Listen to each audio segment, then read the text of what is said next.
bismillaahi raxmaani raxiim kulan wacana wanaagsan daawadayaal waxaad ku soo dhawaataan wararkii ugu dambeeyay ee Soomaaliya iyadoona inta badan aynu warkeena caawa aynu ku eegi doono doorashadii ka dhacday magaalada Muqdisho iyo guuldarooyin xanuun badan oo la kulmay madaxweynaha madaxweyneedkiisu dhamaaday Maxamed Cabdullaahi Farmaajo iyadoona filla Soomaaliya ay arrimo badan ay qorsheysay gudoomiyihii hore ee golaha shacabka baarlamaanka Soomaaliya Jawaare oo fariin ka soo saaray doorashada golaha shacabka baarlamaanka Soomaaliya haddaba fariintaasi maxay tahay waa daawan doontaan ra'iisul wasaaraha xukuumadda Soomaaliya Maxamed Xuseen Rooble oo ka hadlay doorashooyinkii labadii maalin ee la soo dhaafay ka dhacayay magaalada Muqdisho gaar ahaan doorashadii xildhibaanada gobolada waqooyi isagoo fariin ka soo saaray doorashada la filayo in ay dhacdo ee golaha shacabka shaxla yaab leh oo filla Soomaaliya u adeegsatay doorashada aqalka sare ee Somaliland iyadoona saraakiil dhowr ah la heshiiyay xoga ayaan idinkaga haynaa saraakiisha la heshiiyay golaha midowga musharaxiinta oo dagaal adag la galay madaxweynaha madaxweyneedkiisu dhamaaday Maxamed Cabdullaahi Farmaajo haddaba dagaalka ay la galeen halkee bay kaga qaadeen maxayse uga guuleysteen xilli ay guulo gaareen muxuu yahay ujeedkoodu waa daawan doontaan qodobadaas ayaad saaxiibayaal warkeena ku daawan doontaan iyo sidoo kale hadal haynihii ugu waaweynaa ee laga diiwaan geliyay doorashadii xildhibaanada golaha aqalka sare ee Somaliland ku metelaya 4 sano ee soo socota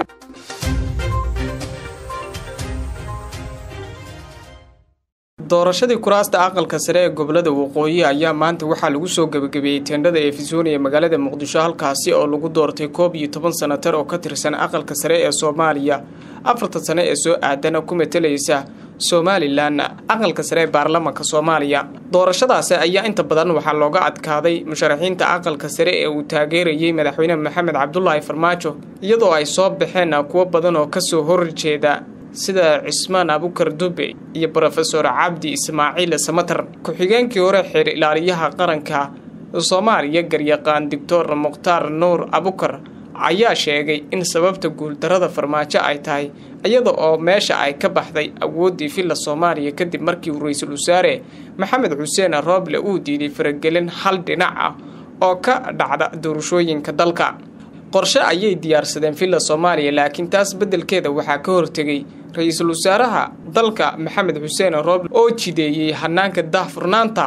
waxaana dhamaatay hebelba ay wata ayuu yiri garyaqaan Dr. Mukhtaar Nuur Abukar darashada in laga wada baxana waa wax u wada yaala danta Soomaaliyeed oo dhan waxaana loo baahan yahay in doorashada ay noqoto mid ku dhacda si hufnaan waana dhamaatay madaxweynaha madaxweyneedkiisu dhamaaday ayaa i wata waana la wataa waa dhamaatay madaxweynaha madaxweyneedkiisu uu dhamaaday waxa uu mar walba ku haminayay in mar walba uu soo saarto xubno uu isku halayn karo oo uu ku xisaabtami karo waxaase meesha ka saaray go'aanka ra'iisul wasaaraha xukuumadda Soomaaliya sidoo kale waxa uu sheegay in doorashada gobolada waqooyi ay muddo ka badan ka dhaqaaqi weydii filla Soomaaliya iyo xubno taabacsan iyadoo ugu dambeyntii laga adkaaday sida uu sheegay hadalkan ayaa imaanaya xilli ay filla Soomaaliya ku hungowday dagaal adag oo ay la gashay xubno ay ka mid yihiin Professor Cabdi Ismaaciil Samatar iyo Wasiir Dube oo iyagu ku soo baxay doorashadii shalay waxayna taasi ay ka dhigan tahay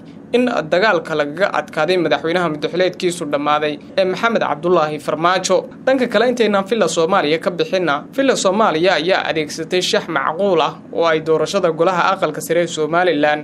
ku carqaladaynayso isla markaana ay rabto inay ku soo baxaan xildhibaano taageersan iyadoo saraakiil siisay lacago doorashadii shalay iyo maanta ka dhacday teendhada ee Fisooniya magaalada Muqdisho ayaa lagu dooranayay xubnaha aqalka sare ee Somaliland taas ayaana banaanka soo dhigtay arrimo aad u xasaasi ah oo quseeya niisa iyo guuldarooyinka filla Soomaaliya ila waraadiyo dhanka doorashada ayaa waxay noo xaqiijiyeen in guuldaradii shalay filla Soomaaliya ka soo gaartay doorashadii ka dhacday ay keentay in xalay la sameeyo isbedelo waaweyn iyada oo la bilaabay heshiisiinta saraakiil muddooyinkii dambe uu ka dhaxeeyay dagaal hoose iyo xiriir la sameeyay ergooyinka senatarada soo doortay shalay iyo maanta xubno ku xiran taliyihii hore hay'adda nabad-sugidda ee sirdoonka qaranka Soomaaliya iyo madaxweynaha madaxweyneedkiisu dhamaaday Maxamed Cabdullaahi Farmaajo ayaa laga soo xigtay in xalay la heshiisiyay Kulanajiis iyo Cabdullaahi Dheere oo labaduba ka mid ah saraakiisha ugu awooda badan ee dhanka nabad sugidda sababtu waxaa lagu sheegay in khilaafkooda uu saameeyay hanaanka doorashada ee nabad iyo nolol isla markaana ay shalay ergooyinka qaar sababo amni la xirteen wejiyada taasoo laga soo calaamadeeyay doorashadii ka dhacday teendhada Efesoni ee lagu dooranayay mudanayaasha golaha aqalka sare ee Soomaaliland ku metelaya 4 sano ee soo socota waxaa la rumaysan yahay in ay jab xoogan uu nabad iyo nolol shalay ka soo gaartay doorashadii ay keentay in waxa laga bedelo qorshihii u degsanaa fila Soomaaliya balse ugu dambeyntii maanta la soo gabagabeeyay qorshahaasi taliyaha dabagalka Neysa Cabdullaahi Daahir oo Cabdullaahi Dheere ku caan ah ayaa la tilmaamay inuu si toos ah ula xiriiray ergooyinka Soomaaliland ee sanatarada soo doortay waxaana wararka intaasi ay ku darayaan in uu u hanjabay taasina ay keentay in dhammaan xubnaha maanta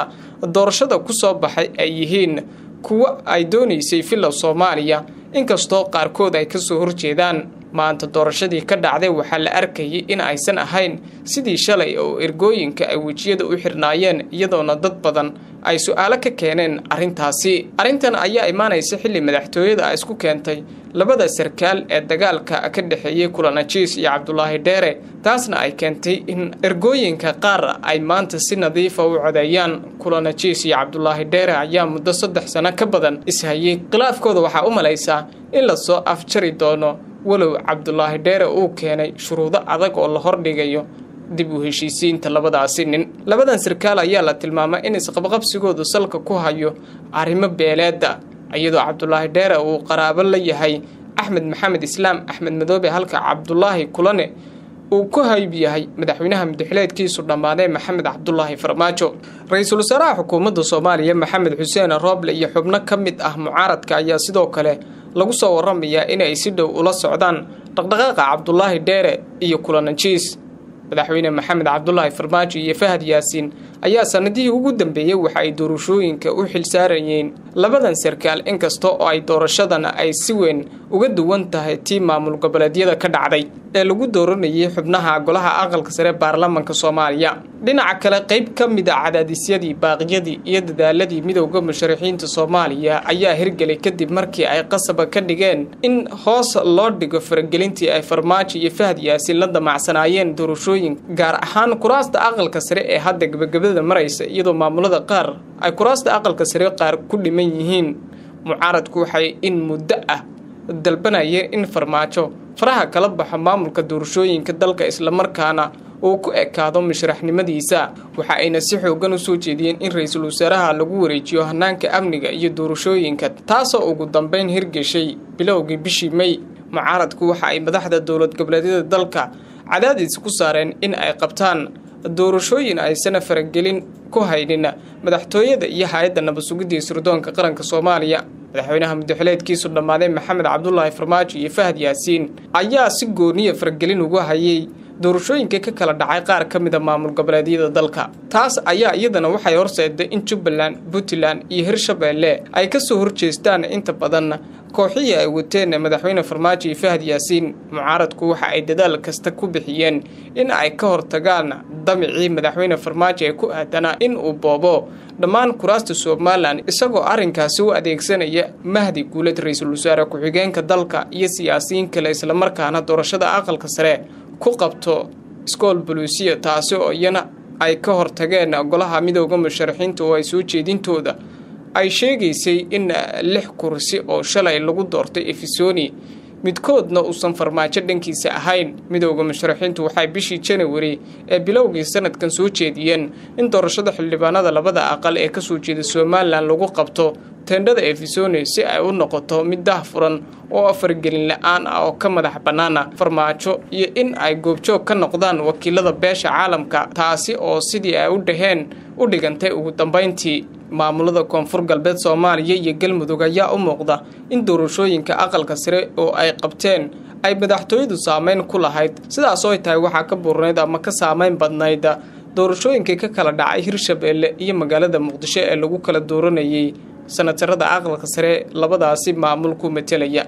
ugu dambeyntiina gudoomiyihii hore ee golaha shacabka Soomaaliya Professor Maxamed Sheekh Cismaan Jawaari oo khudbad ka jeediyay munaasabad ka dhacday magaalada Muqdisho ayaa ka hadlay xaaladda dalka gaar ahaan arrimaha doorashooyinka Jawaari ayaa marka hore soo saaray fariin la xiriirta doorashada golaha shacabka baarlamaanka Soomaaliya taasoo qorshuhu yahay in dhawaan la gudagalo gudoomiyihii hore ee baarlamaanka Soomaaliya ayaa shaaca ka qaaday in golaha shacabka uu saldhig u yahay dawladnimada maadaama lagu go'aamiyo xalka gaarista go'aanada culculus ee dawladda xilligaasi hor yaala golaha shacabka waa meesha saldhigga u ahayd dawladnimada dad badan ayaa yasaya marmarka qaar laakiin haddii ay mas'ale adag dhacdo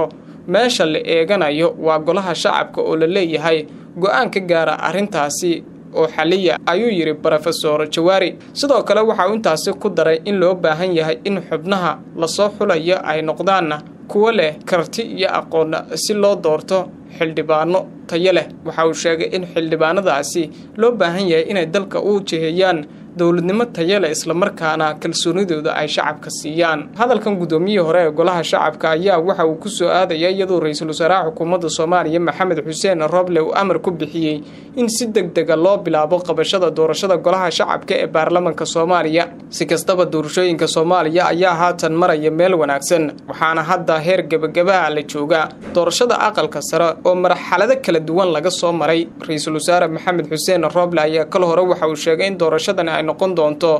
mid ku dhacda si nabdoon isla markaana ay dadku inta badan u hanqal taagayaan